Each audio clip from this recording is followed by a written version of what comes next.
Hello, welcome back. I'm Ron. Nice to have you here. Let me address this right up front. Yes, this video was deliberately uploaded at 2 times its normal speed. So if you're watching at normal playback, you're technically watching me at double time. And if you're one of those who have your playback settings already set to 2 times normal speed, congratulations. You're now experiencing this video at 4 times normal playback speed, which means I sound like I just discovered double espressos. Welcome to the fast forward era. For anyone new to this superpower, here's how it works. On YouTube mobile, iPhone and Android, tap on the screen, tap the gear icon, choose from the custom settings under playback speed, and use the slider to choose a playback speed. Now, on an iPhone, you can also press and hold the screen during playback to temporarily speed up, typically to 2 times, release, and it goes back to normal speed. Now on a desktop, it's the same as before. You just click on the gear icon, playback speed, and choose your speed. Now, methods vary by platform, but the behavior is really everywhere. So not long ago, speeding up video felt like something only productivity hackers would do. Now, it's really mainstream. So we've gone from all these different iterations, 1.2x, which is on being efficient, to 1.5x, to 2x, to 2x on a video already uploaded at 2x, which is I'm no longer experiencing time like normal humans. It's super fast. So this isn't a niche thing anymore. Surveys over the past several years suggest that a significant portion of viewers under 35 regularly increase playback speeds on their videos, especially for educational or informational content. College students, they practically treat 1x and 2x like default modes for recorded lectures. But here's something interesting. I myself, I'm nearly 60, and I do this all the time as well. News updates, 2x, yep. Tech breakdowns, 2x, yep. Policy changes, 2x, yep.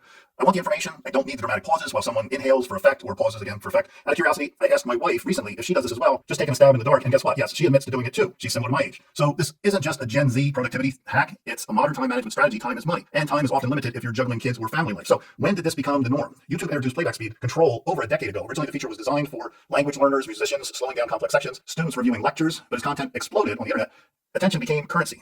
Things shifted. The news cycle accelerated.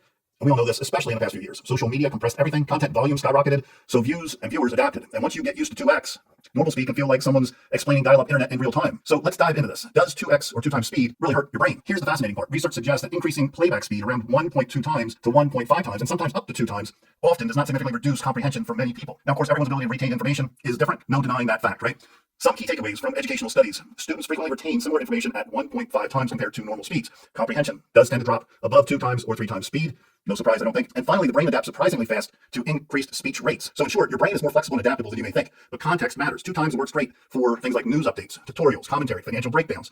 Things you really need to get at quick, right? Just get an overview. It may not work so well for emotional storytelling, dramatic films, dramatic movies, comedy timing, suspense and thriller movies. Even myself, being a proud Gen Xer, 2 times news consumer, I prefer movies at normal speed. When we sit down for Netflix, it's about relaxing and not optimizing my time. I'm trying to enjoy myself. Although yes, there are people out there watching Netflix at double speed as well. Those people scare me just a little bit. The psychology of fast content. Why are we doing this? 3 big reasons. Informational overload is the first. There's simply more content than time, so speed becomes basically survival mode. 2, efficiency culture. We live in a world where productivity feels like virtue. If you can consume twice as much in the same amount of time, it feels like you're winning. 3, control. Playback speed flips the power dynamic. The viewer controls the pacing, not the creator on the other end of the video. What if a video drags? What do? Well, you don't complain, you accelerate the speed. Should creators start uploading at 2 times the normal speed? Which brings us back to this video. If so many viewers are watching at 2x, should creators just upload at 2x? Now, there's logic there. If I eliminate dead space, tighten delivery, remove fluff, and compress pacing, maybe I'm meeting the audience where they already are. But here's the catch. Once you remove natural pauses, there's nowhere to hide.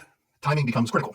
Clarity becomes essential. Breathing becomes optimal. And if you hit 2x on top of my already 2x upload, we're officially operating at hummingbird frequencies. Let me be honest, advertisers at pharmaceutical companies have been doing this to us for years. Just listen to the speed of any disclaimer information at the end of a pharmaceutical or drug commercial. They've been doing this to us for years, now as well as with radio advertisements as well. Okay, let's talk about the hidden downside. There is one possible trade-off. If you constantly consume content at high speed, normal conversations can start to feel really slow. You might find yourself thinking, please, land this plane already. Long pauses feel longer, storytelling feels stretched, meetings feel eternal. There's some concern about habitual high-speed consumption, which may increase impatience, not because it damages your brain, but because it recalibrates your expectations. Your brain adapts. So does your tolerance level. Let's compare this to road rage, for example, on the streets or the highways where you live. We're all doing pretty good when the traffic is moving normally. But the minute traffic slows, we're about to lose our minds. So is this trend going away? Well, I would say highly unlikely. If anything, we're heading toward AI-generated summaries, smart highlighted extraction, variable information density, content customized to your attention span. So soon, it may not just be a 2x speed thing. It may be, give me only the most important 40% or 20% of whatever it is I'm consuming, which, let's be honest, is why many of us hit the 2x speed in the first place. We're already getting this with AI today in apps like WebEx and Google Meet. The meetings are being summarized for those late attenders or those who haven't been paying attention throughout the meeting. So what's the verdict? Are we impatient or adaptive? Probably both. We speed up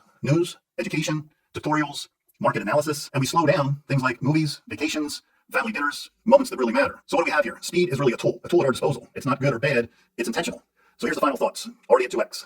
So if you're watching this at normal playback, you're already consuming double speed content because again, I sped this whole video up. If your default settings were already turned on to 2x, well, you're officially experiencing 4x reality and possibly bending the space-time continuum. Now, either way, you're part of a fascinating shift in how humans are consuming information. And the fact that a 60-year-old like me and my wife are fully on board with this and consuming quite a lot of content ourselves at that fast-paced rate, well, that tells you this isn't just a trend. That's really where things are heading. Now, if you'll excuse me, I'm going to rewatch this at normal speed and just remember what breathing actually sounds like. Please don't forget to give this a like, subscribe if you got any value at all out of this video. It's always appreciated. I mean that. Drop me a comment as well down below. I'd love to hear your thoughts on this topic. topic as well. And as always, I will see everyone in the next video. Have a good one. Take care.